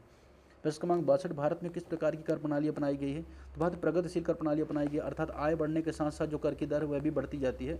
अगर आपकी आय 8 लाख के आसपास है तो उसकी कर की दर कम रहेगी, वहीं 12 लाख हो जाए तो उसकी दर यहाँ पे बढ़ जाएगी, 20 लाख है तो उसकी दर यहाँ पे बढ़ जाएगी। तो एक तरह से जो प्रगतिशील कर है यहाँ पे लगाई जाती है। समानुपाती कर में अर्थात एक ही अनुपात में सभी कर लगते हैं, 10% फिक्स कर दिया जाए। प्रतिगामी अर्थात आय बढ़ने से जब कर की दर कम होने लगती है उसे प्रतिगामी कर कहा जाता है। यह यहाँ पे नहीं है, यह भी नहीं, यह भी नहीं है। सही आंसर क्या होगा? ए। प्रश्न क्रमांक 63, निम्नलिखित में से किस योजना को रोलिंग प्लान कहा जाता है? तो छठी योजना को यहाँ पे क्या कहा जाता है? छठी योजना को यहाँ पे रोलिंग प्लान कहा जाता है। इसका समय क्या था? 1980 से लेकर 1985 तक जो प्लान था उसे छठी योजना कहा जाता था। अन्य विकल्पों के बारे में बात करें तो जो तृतीय योजना थी 1961 से 66 के दौरान थी, और पाँचवीं योजना 1974 से 79 के दौरान थी। और इसी दौरान अगर आप देखें पाँचवीं योजना के दौरान एक नारा दिया गया था जिसे कहा जाता है गरीबी हटाओ। गरीबी हटाओ का नारा इंदिरा गांधी ने दिया था पाँचवीं योजना के संबंध में। और छठी योजना रोलिंग प्लान कहलाती है, जब उनकी सरकार खत्म हो चुकी थी, जा चुकी थी। प्रश्न क्रमांक 64, निम्नलिखित में से कौन सा कथन सही है? NNP के बारे में बात हो रही है कि NNP राष्ट्रीय बेसिकली NNP मानी जाती है। तो पहले तो ये बात आप यहाँ पे याद रखें, नेट नेशनल प्रोडक्ट। अगर हम बात करें NNP GNP माइनस ग्रीन जो मूल ह्रास होता है उसे यहाँ पे क्या किया जाता है? NNP बोला जाता है। इसके अलावा NNP बराबर GDP प्लस विदेशों शुद्ध आय मान माइनस मूल ह्रास, ठीक है। दूसरा A और B दोनों सही है, उपरोक्त में से कोई नहीं। तो देखिए GNP क्या होता है? Gross national product. तो देखिए GDP होता है, और उसके बाद GDP आपको पता है कि एक देश घरेलू सीमा के अंदर जो उत्पादित वस्तुएं होती हैं वो GDP कहलाती है। वहीं एक राष्ट्र के लोगों के द्वारा जो कहीं भी वस्तुएं सेवाएं उत्पादन हो रहा है वह GNP कहलाता है। अब GNP में अगर आप देखिए तो जो विदेशी लोग मान के चलिए कोई ऐसी आय है ना, मान के चलिए GDP आपकी 1 लाख रुपए है, 1 लाख रुपए। और GNP में क्या है कि जो हमारे नेशनलिस्ट हैं उनकी आय निकाली जाती है, जो हमारे नेशन के लोग हैं उनकी आय निकाली जाती है। तो 1 लाख रुपये में से अगर विदेशियों ने क्या किया, यहाँ पे 10,000 रुपये विदेशियों ने कमाए हैं और मूल ह्रास 10,000 का हुआ है, तो यहाँ पे जो NNP हो जाएगी 80,000 ही आएगी। इसलिए हमें से GNP से NNP यहाँ पे कम होगी। तो आप चाहे GNP से हम मूल ह्रास घटा दिए तो भी NNP आएगा, और GDP में विदेशी जो शुद्ध आय है उसको जोड़ के मूल ह्रास घटा देंगे तो भी आएगा। क्यों? GDP में आपको पता है कि एक देश की सीमा के अंदर वस्तुओं सेवाओं का मूल जोड़ा जाता है, और विदेशों में जो भारतीय कमा रहे हैं, भारतीय लोग गए हैं NRIs, वो जो कमा रहे हैं उसको भी आय यहाँ पे जोड़ी जाएगी। तो विदेशों जो शुद्ध आय उसको जोड़ा यहाँ पे जाएगा और मूल ह्रास को घटा दिया जाएगा। तो इसका सही आंसर C हो जाएगा। इकोनॉमी की जो वीडियो उनमें हम यहाँ पे डिटेल से देखेंगे। निम्नलिखित में से कौन सी विदेशी प्रत्यक्ष निवेश FDI का उदाहरण नहीं है? तो इसका सही आंसर क्या होगा? सही आंसर होगा इसका C। अगर हम बात करें किसी फार्मा कंपनी द्वारा जारी बॉन्ड या शेयर किसी विदेशी प्रत्यक्ष निवेश FDI का उदाहरण नहीं है। प्रश्न क्रमांक 66, विश्व व्यापार संगठन WTO की निम्न में से किस कारण आलोचना नहीं होती है? तो इसका सही आंसर क्या होगा? सही आंसर होगा A, यह राष्ट्र या सदस्य राष्ट्रों के बीच में विवादों को सुलझाने कोई तरीका नहीं देता है। अगर हम बात करें WTO के जो गेट हुआ था, general agreement on trade and tariff, agreement 1948 के आसपास हुआ था। उसके बाद मराका समझौता होता है, और उसके बाद 1994-95 के आसपास गेट का नाम बदल के WTO कर दिया जाता है। WTO के बारे में बात करें तो लगभग 195 सदस्य का WTO में है। यदि प्राथमिक घाटा शून्य हो तो उधारी की मात्रा क्या होगी? तो इसका सही आंसर होगा केवल ब्याज भुगतान के बराबर, है ना। तो इसका सही आंसर क्या होगा? सही आंसर होगा C। आगे हम बात करते हैं प्राथमिक घाटा। अगर बात करें प्राथमिक घाटा क्या होता है? राजकोषीय घाटा जो होता है हमारा, है ना। राजकोषीय घाटे में अगर आप देखें ब्याज भुगतान को घटा दिया जाए तो हमारा प्राथमिक घाटा हो जाता है। तो इस संदर्भ में इसका सही आंसर क्या होगा? C। वर्ष 2020-21 में उत्तराखंड में किस बैंक की शाखाओं की संख्या सबसे कम है? तो जो जिला सहकारी बैंक है उनकी शाखा यहाँ पर उत्तराखंड में सबसे कम है। इसके अलावा प्रश्न क्रमांक 78, अनुवांशिकी के जनक के रूप में किससे जाना जाता है? तो इसका सही आंसर क्या होगा? सही आंसर होगा इसका जोहान ग्रेगर मेंडल। इनको अनुवांशिकी का जनक यहाँ पे जाना जाता है। किसको? Johann Gregor Mendel. अगर हम बात करें हरगोविंद खुराना को, तो अनुवांशिक कोड के अध्ययन के लिए इनको हरगोविंद खुराना जी को क्या मिला था? कोड के अध्ययन के लिए खुराना जी को नोबेल पुरस्कार मिला था। क्या मिला था? नोबेल पुरस्कार मिला था। इसके अलावा अगर हम बात करें तो जोहान ग्रेगर मेंडल, उन्होंने मटर के पौधे पर अनुवांशिकी खोज की। तो इंपॉर्टेंट है क्योंकि अभी एक रिसर्च बेस पे सामने आई थी। 79 रामसर स्थल किसे कहा जाता है? तो ऐसी आर्द्रभूमि जो अंतर्राष्ट्रीय महत्व की है उन्हें रामसर स्थल कहा जाता है। इसके बाद 1971 में एक समिट हुआ था रामसर, कहाँ पे? रामसर ईरान में यहाँ पे समिट हुआ था। उसके बाद यहाँ पे ऐसे पिटलैंड एरिया जो खासतौर पे जो क्रिटिकल जोन में आते हैं और ख़ासतौर पे जो हमारी बायोडाइवर्सिटी के लिए ज़रूरी हैं, कहीं ना कहीं जो कार्बन को ऑब्जर्व करते हैं, सोखते हैं, उस संबंध में कुछ ऐसे स्थलों को आर्द्रभूमि यहाँ पे कहा जाता है।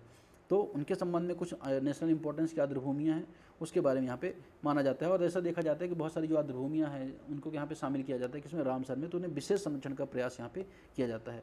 प्रश्न क्रमांक 80, वर्ष 2021 में रसायन विज्ञान का नोबेल पुरस्कार किसने जीता? तो पुराना क्वेश्चन हो गया है, लेकिन नहीं आएगा, बेंजामिन लिस्ट और डेविड मैकमिलन ने। फिर 2021 में जो ग्लासगो सम्मेलन हुआ था, कहाँ पे? ग्लासगो हुआ था, लेकिन अभी अगर आप देखें 2024 में कहाँ हुआ? तो बाकू में, अजरबैजान का जो बाकू है उसमें UNFCCC का अगर आप देखें यहाँ पे समिट हुआ है। UNFCCC के बारे में बात करें, 1992 में रियो अर्थ समिट हुआ था। रियो अर्थ समिट में तीन बेसिकली कन्वेंशन निकल के आए थे, UNFCCC, UNCBD और UNCCD। तो CBD जो था बायोडाइवर्सिटी के लिए था, CCD था डिजर्टिफिकेशन के लिए, और UNFCCC यहाँ पे क्लाइमेट चेंज के लिए था। इसमें दो प्रोटोकॉल भी इंपॉर्टेंट हो जाते हैं, जैसे एक क्योटो प्रोटोकॉल है, दूसरा यहाँ पे पेरिस क्लाइमेट चेंज है, ये दोनों यहाँ पे इंपॉर्टेंट हो जाते हैं। इसके बाद CBD में आपको पता है नगोया प्रोटोकॉल, कार्टाजेना प्रोटोकॉल है, तो आपको पता है, आपने शायद देखा हो, पढ़ा हो। प्रश्न क्रमांक 82, WWF world wild life fund for nature के लोगों में किस प्राणी का चित्र यहाँ पे पाया जाता है? तो इसमें सही आंसर क्या होगा? सही आंसर होगा इसका बी। अगर हम देखें विशाल पांडा का यहाँ पे पाया जाता है।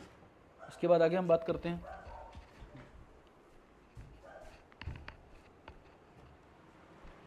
Give me a second.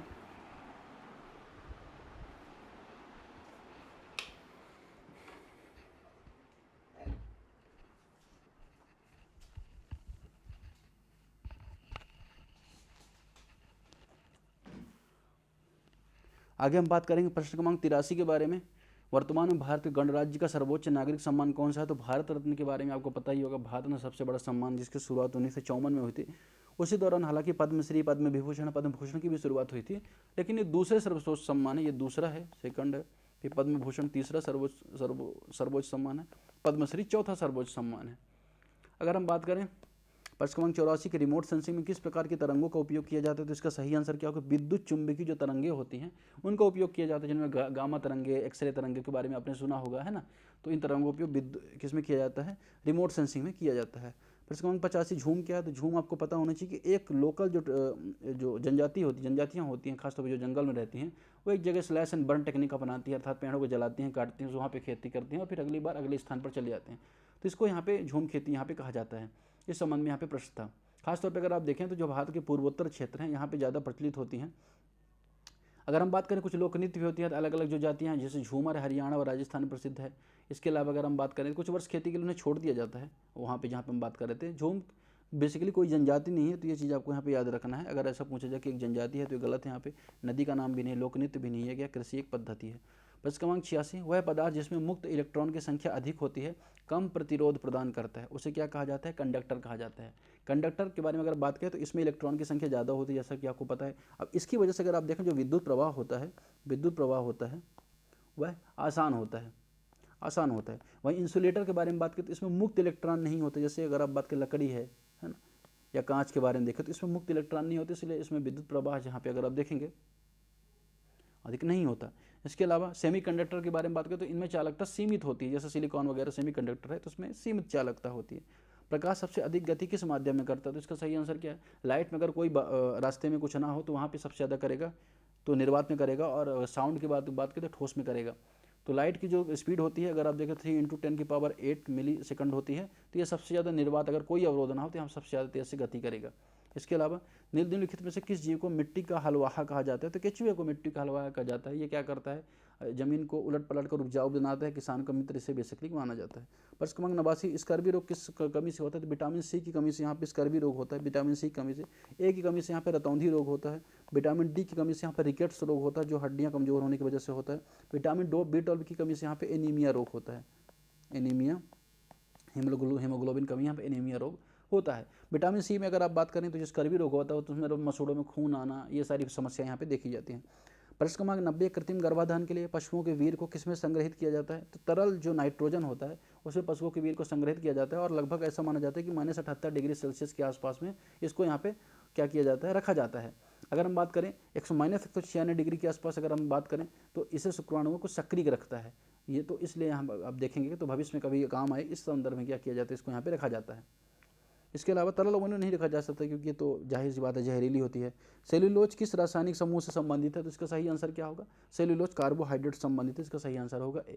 Cellulose एक बहुत सरकरा होता है और अगर आप बात करें तो पौधे कोशिका भित्ति में भी पाया जाता है, तो इसलिए अगर आप देखेंगे सेल्यूलोज कार्बोहाइड्रेट समूह का होता है। प्रोटीन अमीनो एसिड से बने होते हैं तो आपको पता होना चाहिए। लिपिड वसा और तेल शामिल होता है, तो इसका सही आंसर क्या होगा, सही आंसर होगा ए। प्रश्न क्रमांक 92, जेनेटिक इंजीनियरिंग प्रयोग में उपयोगी पाए गए 2 जीवाणु कौन से थे, तो इसका सही आंसर क्या होगा, इसीरिया व इकोलाई व agrobacterium.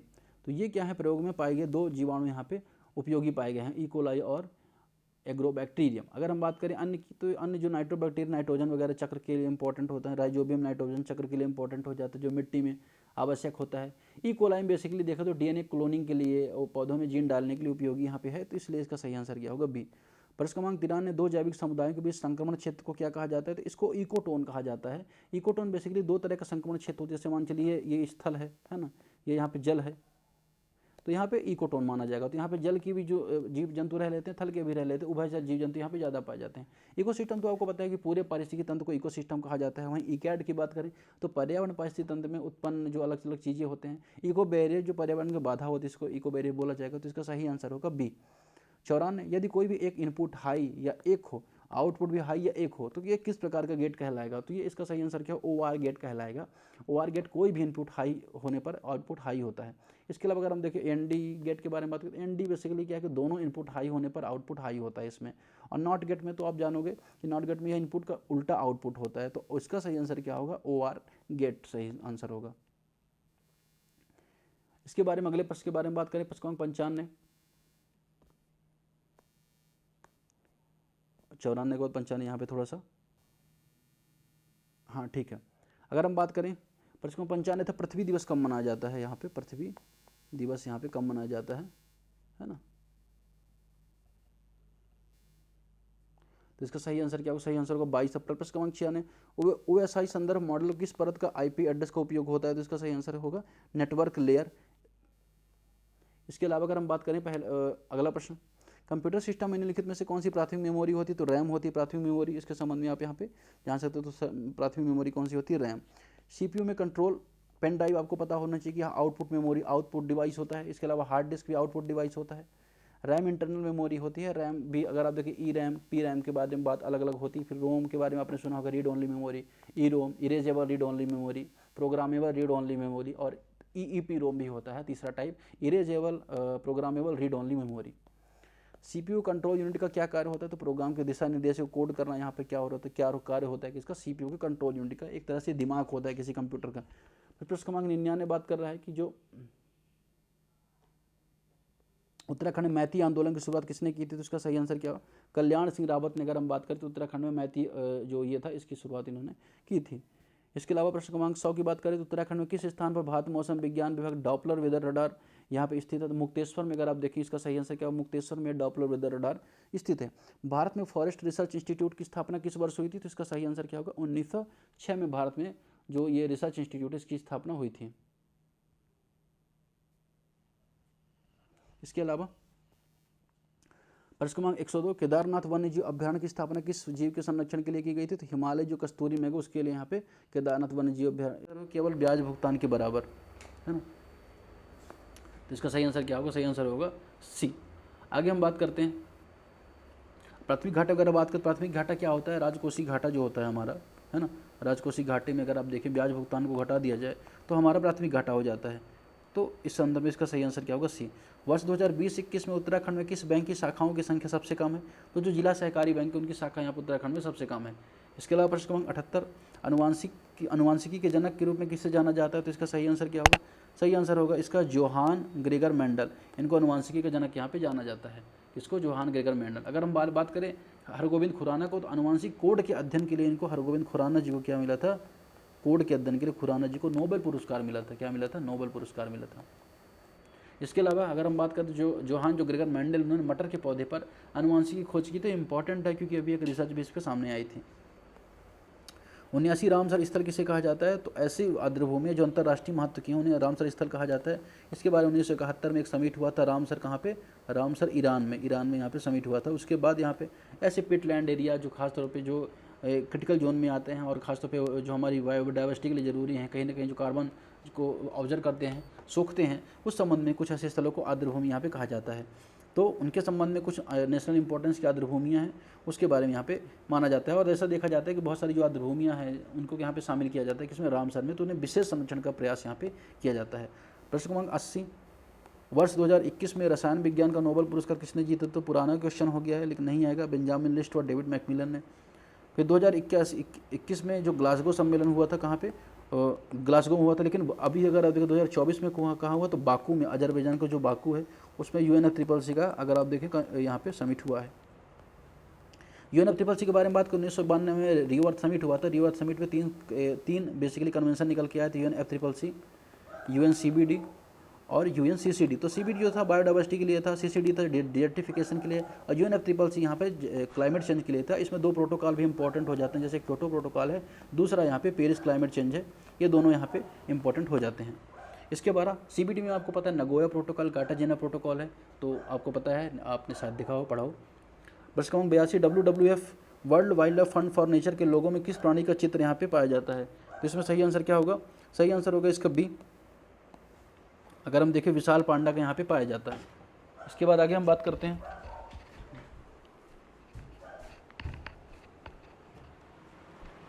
Give me a second.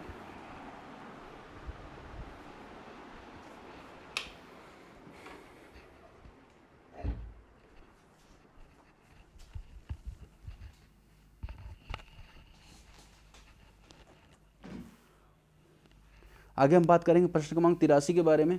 वर्तमान में भारत के गणराज्य का सर्वोच्च नागरिक सम्मान कौन सा है? तो भारत रत्न के बारे में आपको पता ही होगा। भारत में सबसे बड़ा सम्मान जिसकी शुरुआत 1954 में हुई थी। उसी दौरान हालांकि पद्मश्री, पद्म विभूषण, पद्म भूषण की भी शुरुआत हुई थी, लेकिन ये दूसरे सर्वोच्च सम्मान है, ये दूसरा है, सेकंड है। फिर पद्म भूषण तीसरा सर्वोच्च सम्मान है, पद्मश्री चौथा सर्वोच्च सम्मान है।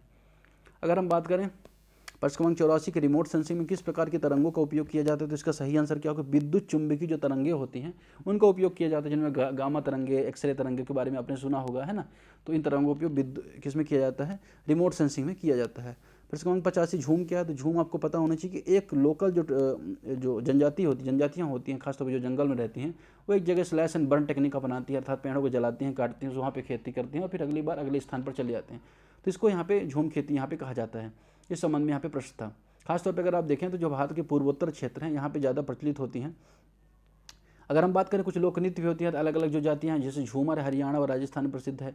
इसके अलावा अगर हम बात करें तो कुछ वर्ष खेती के लिए उन्हें छोड़ दिया जाता है वहाँ पे जहाँ पे हम बात कर रहे थे। झूम बेसिकली कोई जनजाति नहीं है, तो ये चीज़ आपको यहाँ पे याद रखना है। अगर ऐसा पूछा जाए कि एक जनजाति है तो ये गलत है। यहाँ पे नदी का नाम भी नहीं, लोक नृत्य भी नहीं है, क्या कृषि एक पद्धति है। प्रश्न क्रमांक 86 वह पदार्थ जिसमें मुक्त इलेक्ट्रॉन की संख्या अधिक होती है कम प्रतिरोध प्रदान करता है, उसे क्या कहा जाता है? कंडक्टर कहा जाता है। कंडक्टर के बारे में अगर बात करें तो इसमें इलेक्ट्रॉन की संख्या ज़्यादा होती है, जैसा कि आपको पता है। अब इसकी वजह से अगर आप देखें जो विद्युत प्रवाह होता है वह आसान होता है। वहीं इंसुलेटर के बारे में बात करें तो इसमें मुक्त इलेक्ट्रॉन नहीं होते। जैसे अगर आप बात करें लकड़ी है ना, या कांच के बारे में देखें तो इसमें मुक्त इलेक्ट्रॉन नहीं होते, इसलिए इसमें विद्युत प्रवाह जहाँ पे अगर आप देखेंगे अधिक नहीं होता। इसके अलावा सेमीकंडक्टर के बारे में बात करें तो इनमें चालकता सीमित होती है, जैसे सिलिकॉन वगैरह सेमीकंडक्टर है तो उसमें सीमित चालकता होती है। प्रकाश सबसे अधिक गति किस माध्यम में करता है? तो इसका सही आंसर क्या है? लाइट में अगर कोई रास्ते में कुछ ना हो तो वहाँ पे सबसे ज़्यादा करेगा तो निर्वात में करेगा, और साउंड की बात करें तो ठोस में करेगा। तो लाइट की जो स्पीड होती है अगर आप देखें 3 × 10⁸ मिली सेकंड होती है, तो ये सबसे ज़्यादा निर्वात, अगर कोई अवरोध ना हो तो हम सबसे ज़्यादा तेज़ से गति करेगा। इसके अलावा निम्नलिखित में से किस जीव को मिट्टी का हलवाहा कहा जाता है? तो केचुए को मिट्टी का हलवाहा कहा जाता है। ये क्या करता है? जमीन को उलट पलट कर उपजाऊ बनाता है, किसान का मित्र इसे बेसिकली माना जाता है। प्रश्न क्रमांक 89 स्कर्वी रोग किस कमी से होता है? तो विटामिन सी की कमी से यहाँ पे स्कर्वी रोग होता है, विटामिन सी की कमी से। ए की कमी से यहाँ पे रतौंधी रोग होता है। विटामिन डी की कमी से यहाँ पे रिकेट्स रोग होता है, जो हड्डियाँ कमजोर होने की वजह से होता है।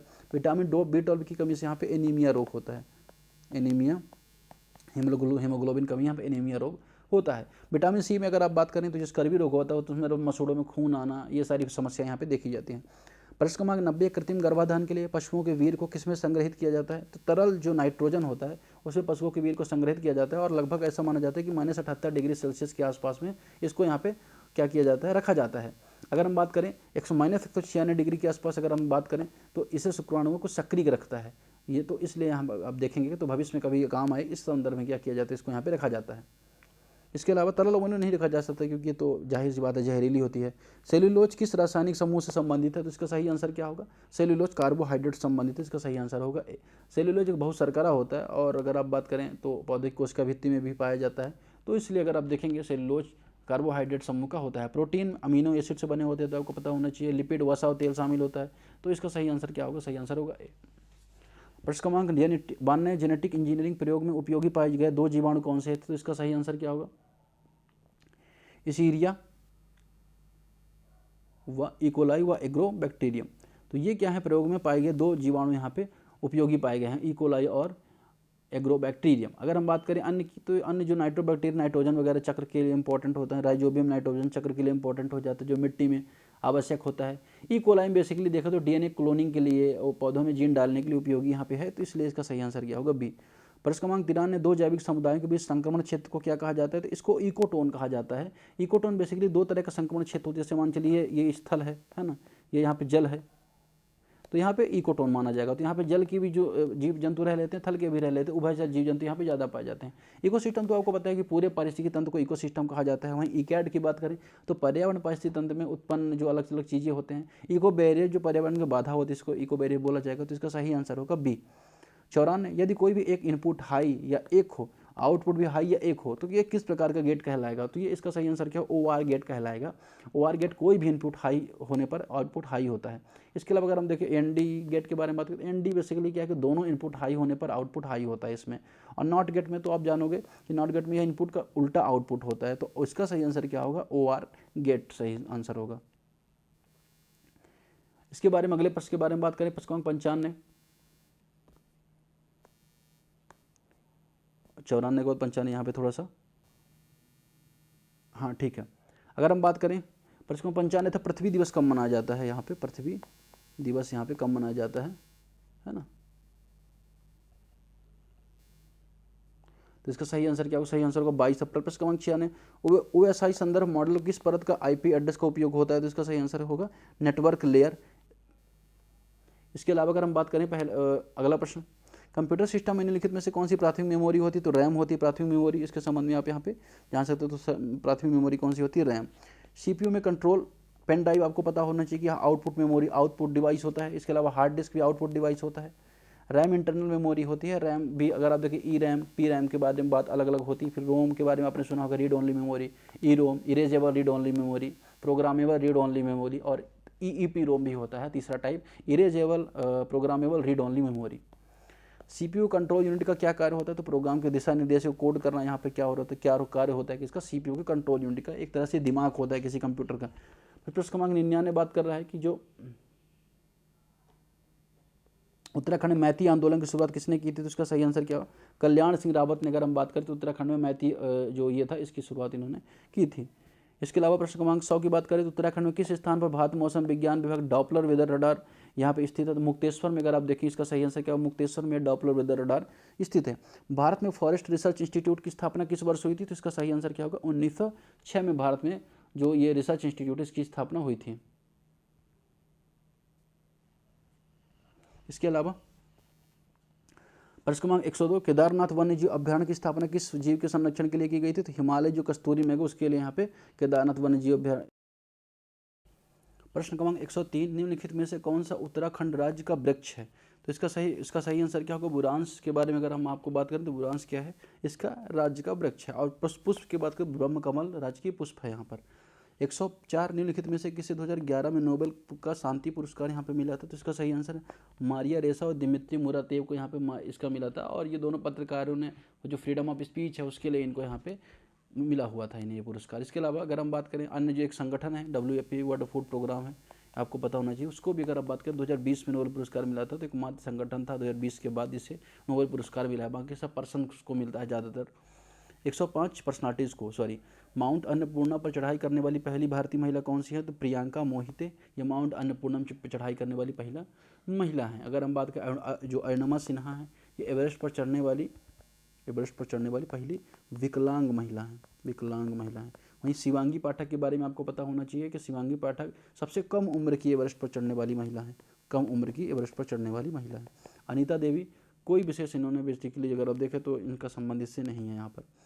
106 भारत रत्न देश का सर्वोच्च नागरिक सम्मान स्वर्गीय लता मंगेशकर को किस वर्ष प्रदान किया गया? तो सन 2001 में इनको यहाँ पे अवार्ड या प्रदान किया गया था। इसके अलावा प्रश्न क्रमांक 107 मिताली एक्सप्रेस एक नई यात्री ट्रेन हाल ही में उद्घाटित हुई। यह ढाका को भारत के किस शहर से जोड़ेगी? तो न्यू जलपाईगुड़ी को यहाँ पे जोड़ेगी और मिताली एक्सप्रेस इसे कहा जाता है। इसके अलावा कोलकाता में मैत्री एक्सप्रेस भी चलती है इसके बीच में। The world beneath his feet किसकी जीवनी है? तो इसका सही आंसर क्या होगा? सही आंसर होगा पुलेला गोपीचंद की ये जीवनी है। कौन सी? जो प्रसिद्ध जो बैडमिंटन खिलाड़ी हैं उनकी ये जीवनी है। इसके अलावा अगर हम बात करें तो जो साइना नेहवाल है उनकी, जो सचिन तेंदुलकर उनके बारे में आपने सुना होगा playing it my way, playing it my way करके इनकी बुक है जो इनकी जीवनी मानी जाती है। साइना नेहवाल की जो बुक है जो उसे प्लेइंग टू विन कहा जाता है, प्लेइंग टू विन कहा जाता है। अगला प्रश्न 109 आस्कर 2022 में नामांकित भारतीय डॉक्यूमेंट्री कौन सी थी? तो राइटिंग विद फायर जो थी वो इसकी जो पहली अगर आप बात करें तो ये बुक थी। इसके अलावा 110 जनवरी 2022 में किस भारतीय राज्य ने student startup and innovation policy SSIP 2.0 की शुरुआत की है? तो गुजरात ने इसकी शुरुआत की है। 110 के संबंध में आप देख सकते हैं यहाँ पे गुजरात ने शुरुआत की है। इसके अलावा SSIP अगर हम बात करें 2.0 student startup and innovation policy है। इसका उद्देश्य नवाचार स्टार्टअप को बढ़ावा देना है।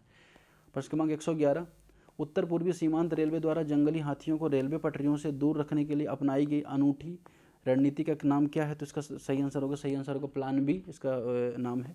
111 का हो जाएगा बी। अगला प्रश्न 112 वर्ल्ड रैपिड चेस 2011 का विजेता कौन है? तो इसका सही आंसर क्या होगा? सही आंसर होगा इसका ए नोदिर बुडक अब्दुस्तुरो इसका सही विजेता होगा। 2021 में नोबेल पुरस्कार शांति पुरस्कार तो हमने ऑलरेडी इसको यहाँ पे देख लिया है। 105 हमने यहाँ पे प्रश्न कौन से देख लिए हैं, यहाँ पे हमको देखना पड़ेगा। 112 थोड़ा सा यहाँ पे रिपीटेशन हो गया है। 113 के बाद हम यहाँ पे देखेंगे। 113 प्रश्न विश्व ओजोन दिवस कब मनाया जाता है? तो विश्व ओजोन दिवस कब मनाया जाता है? 16 सितंबर को यहाँ पे विश्व ओजोन दिवस मनाया जाता है। इसका सही आंसर क्या होगा? सही आंसर होगा सी। इसके अलावा आगे हम बात करें प्रतिष्ठित पुलित्जर पुरस्कार 2021 सार्वजनिक सेवा श्रेणी में किस समाचार पत्र को दिया गया? तो द न्यूयॉर्क टाइम्स को यहाँ पे दिया गया था। इसका सही आंसर क्या होगा? सही आंसर होगा इसका बी। निम्न में से कौन सा खिलाड़ी टोक्यो ओलंपिक 2020 में जीता गया पदक सही सुमेलित नहीं है? तो इसका सही आंसर क्या होगा? सही आंसर होगा बी बजरंग पुनिया कांस्य पदक जीता था, रजत नहीं जीता था। तो यहाँ पे आपको याद रखना है कि इतना पुराना नहीं आएगा, अभी रिसेंट का आएगा। Major Dhyan Chand sports university Bharat में कहाँ स्थापित है? तो मेरठ में मेजर ध्यानचंद स्पोर्ट्स यूनिवर्सिटी स्थापित है। 117 दिसंबर 2020 में गृह मंत्रालय ने सशस्त्र बल विशेष अधिकारी अधिनियम 1958 के तहत किस राज्य को 6 महीने के लिए अशांत क्षेत्र घोषित किया था? तो नागालैंड को यहाँ पे अशांत क्षेत्र घोषित किया। तो इसकी कैपिटल कौन सी है? कोहिमा है। और नागालैंड के बारे में इंपॉर्टेंट ये है, अगर आप ये यहाँ पे लोकेशन देख सकते हैं, ग्रेटर नागालैंड की यहाँ पे डिमांड चलती है, जो म्यांमार व नागालैंड मणिपुर के कुछ क्षेत्रों को मिलाकर यहाँ पे होता है। प्रश्न क्रमांक 118 के बारे में अगर आप देखें तो भारत के निम्नलिखित में से किस रेलवे स्टेशन को हाल ही में पब्लिक प्राइवेट पार्टनरशिप के तहत हवाई अड्डे जैसी आधुनिक सुविधाओं के साथ विकसित किया गया है? तो रानी कमलापति रेलवे स्टेशन के यहाँ पे इस तरह से जो नई सुविधाओं के साथ यहाँ पे नियुक्त किया गया है। दुनिया के शीर्ष सूचना प्रौद्योगिकी कंपनियों में उनके CEO को यहाँ पे मिलान करना है। तो उस टाइम पे जो थे करंट में नहीं है, अब पता नहीं है कि नहीं है, तो इसलिए यहाँ पे जरूरी नहीं, इसको आप यहाँ पे याद रखें। प्रश्न क्रमांक 119 यहाँ पे ये वही बात है। 120 नवंबर 2021 में प्रधानमंत्री श्री नरेंद्र मोदी ने एशिया के सबसे बड़ा हवाई अड्डे की आधारशिला कहाँ रखी थी? इसका सही आंसर होगा नोएडा इंटरनेशनल एयरपोर्ट जेवर में। 121 प्रसिद्ध गंगा सागर मेला भारत के किस राज्य में आयोजित किया जाता है? तो ये पश्चिम बंगाल में आयोजित किया जाता है गंगा सागर मेला। 122 के बारे में बात करें तो गोल्डन ग्लोब अवार्ड 2022 सर्वश्रेष्ठ मोशन पिक्चर ड्रामा का पुरस्कार किस फिल्म को मिला है? द पावर ऑफ डॉग को यहाँ पे मिला है।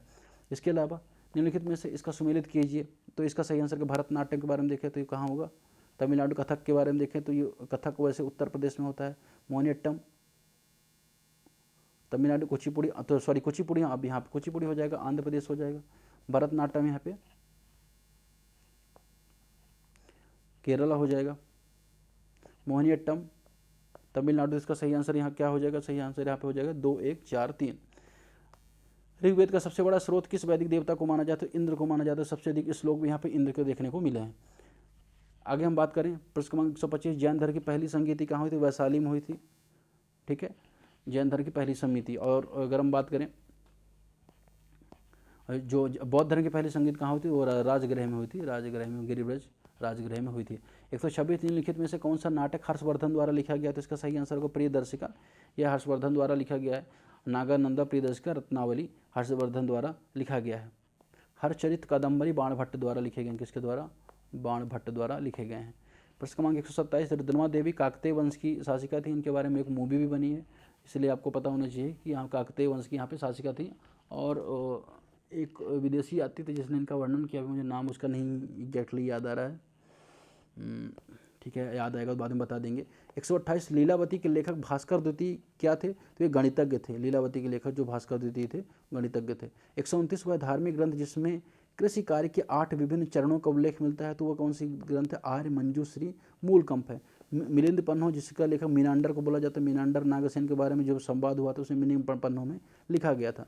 दीपवंश महावंश, दोनों ये भी ग्रंथ है। 130वां प्रश्न, शक क्षत्रप काल में स्वर्ण रजत सिक्कों का अनुपात क्या हुआ करता था? 1:20 हुआ करता था शक क्षत्रप काल में।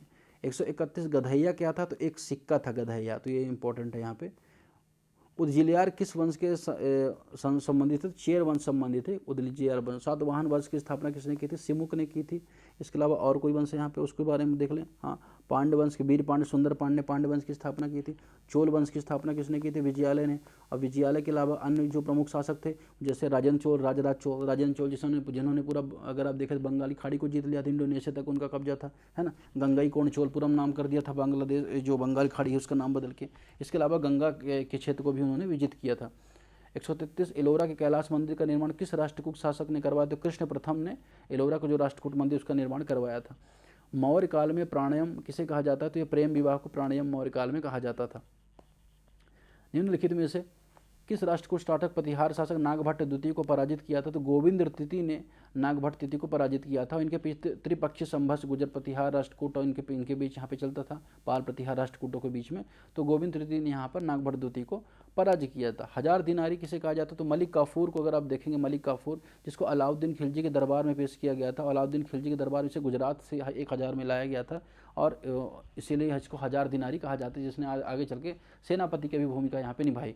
इसके अलावा बलबन को जाना जाता है तुर्क जो सुल्तान है उसके संबंध में कि इसने अगर आप देखें सिजदा और पैबुस नियम को लागू किया था, जिसमें सर झुकाना और पैरों को चूमना की प्रथा थी। इसके अलावा सिकंदर लोधी, अगर हम बात करें तो लोधी वंश का शासक महत्वपूर्ण, जिसने आगरा को बसाया था, इसलिए इसका इंपॉर्टेंस यहाँ पे हो जाता है।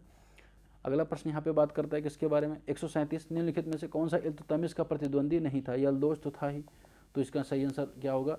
मोहम्मद जो अल्तुनिया था, मलिक अल्तुनिया इसका प्रतिद्वंदी नहीं था, क्योंकि एक तरह से जंगल में रहता था। और बाद में अगर आप देखें रजिया सुल्तान जब भाग के वो क्या करती हैं, जब भाग जाती हैं और इनकी सहायता लेने के लिए अल्तुनिया से शादी करती हैं और बाद में दिल्ली में फिर एक बार हमला करती हैं, लेकिन बाद में आखिर मारी जाती हैं। 138, दक्षिण भारत की किस नृत्य परंपरा का विकास सर्वप्रथम विजयनगर में हुआ? तो भरतनाट्यम का जो विकास है सर्वप्रथम यहाँ पे विजयनगर में, उसके बारे में यहाँ पे आपको याद रखना है कि जो विजयनगर में हुआ था इसका विकास। अगर हम बात करें मोहिनीअट्टम का, तो मोहिनीअट्टम केरल से संबंधित है। यक्षगान यहाँ पर कर्नाटका से संबंधित है। कृष्ण अट्टम भी केरल से संबंधित है। और भरतनाट्यम किसके बारे में देखें तो यह तमिलनाडु से संबंधित है, उसका सही आंसर क्या होगा? तमिलनाडु।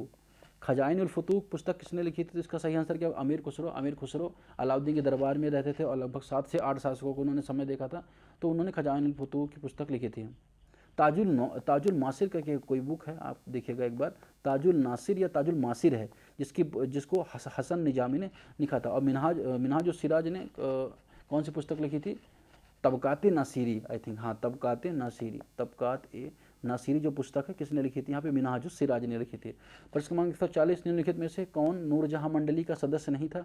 इसका सही आंसर क्या होगा? महाबत खां जो था नूरजहां मंडली का सदस्य नहीं था। निम्नलिखित में से कौन कैबिनेट मिशन का सदस्य नहीं था?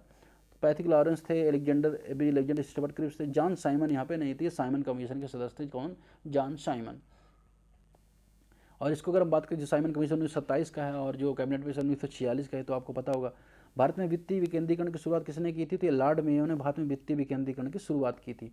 गंगाराम खीमदेव 2 भाई किस आंदोलन के दौरान शहीद हुए थे? कुली बेगार आंदोलन के दौरान गंगाराम खीमदेव भाई शहीद हुए थे। और ये बात है 1921 की, जो ब्रिटिश जबरदस्ती जो श्रम प्रणाली व्यवस्था थी, बॉन्डेड लेबर था या बंधुआ मजदूरी थी, उसके संबंध में अगर आप देखें कुली बेगार आंदोलन हुआ था और गंगाराम खीमदेव 2 भाई थे, इस संबंध में ये शहीद हुए थे। नमक सत्याग्रह की बात करें तो ये नमक कानून 1930 के आसपास का, आपको पता होगा। भारत छोड़ो आंदोलन 1942 के आसपास का, उनका यहाँ संबंध नहीं है। इसके अलावा जो डोला पलकी आंदोलन है, ये कहाँ का है? ये डोला पलकी आंदोलन पंजाब का है, ये उत्तराखंड का नहीं है ना, या इधर का नहीं है। राजा राम मोहन राय की प्रसिद्ध कृत गिफ्ट टू मोनोथेइस्ट किस भाषा में लिखी गई? तो फारसी भाषा में लिखी गई है राजा राम मोहन राय की जो ये पुस्तक है। प्रश्न क्रमांक 145, 1929 में महात्मा गांधी ने अनासक्त योग का अनुवाद किस स्थान पर पूरा किया था? इसका सही आंसर क्या होगा? सही आंसर होगा एक कौसानी में इन्होंने इसका अनुवाद पूरा किया था। प्रश्न क्रमांक 46, भारतीय संघ में विलय के समय टिहरी रियासत के शासक कौन थे? तो नरेंद्र शाह थे इस समय के जो रियासतदार हुआ करते थे। कौन? नरेंद्र शाह। प्रश्न क्रमांक 147, टिहरी राज्य के पहले शासक कौन थे? सुदर्शन शाह टिहरी राज्य के पहले शासक हुआ थे। कालू महारा किससे संबंधित है? तो कुली बेगार जो आंदोलन है जिसके बारे में हमने देखा 1921 में हुआ तो उससे संबंधित है। कौन? कालू महारा। प्रश्न क्रमांक 149, मध्यकालीन काल की निम्नलिखित में से कौन सी पुस्तक उत्तराखंड के इतिहास का स्रोत नहीं है? तो तारीख बदायूनी यहाँ का स्रोत नहीं है उत्तराखंड का, बल्कि शाहजहांनामा, बाबरनामा और जहांगीरनामा में इसका स्रोत यहाँ पे जिक्र है। 150वां प्रश्न, भूमध्य जो रेखा है निम्नलिखित में से किस देश में नहीं गुजरती है? तो इसका सही आंसर होगा मैक्सिको।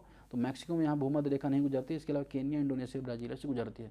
तो 2021 का पेपर हमने यहाँ पे सॉल्व कर लिया है, 2024 का ऑलरेडी हमने सॉल्व कर रखा है, 2023 का पेपर बचा उससे भी हम यहाँ पे सॉल्व कर लेंगे। तो आपका बहुत बहुत धन्यवाद देखने के लिए, और जो करंट अफेयर्स उसके भी वीडियो देखें दोस्तों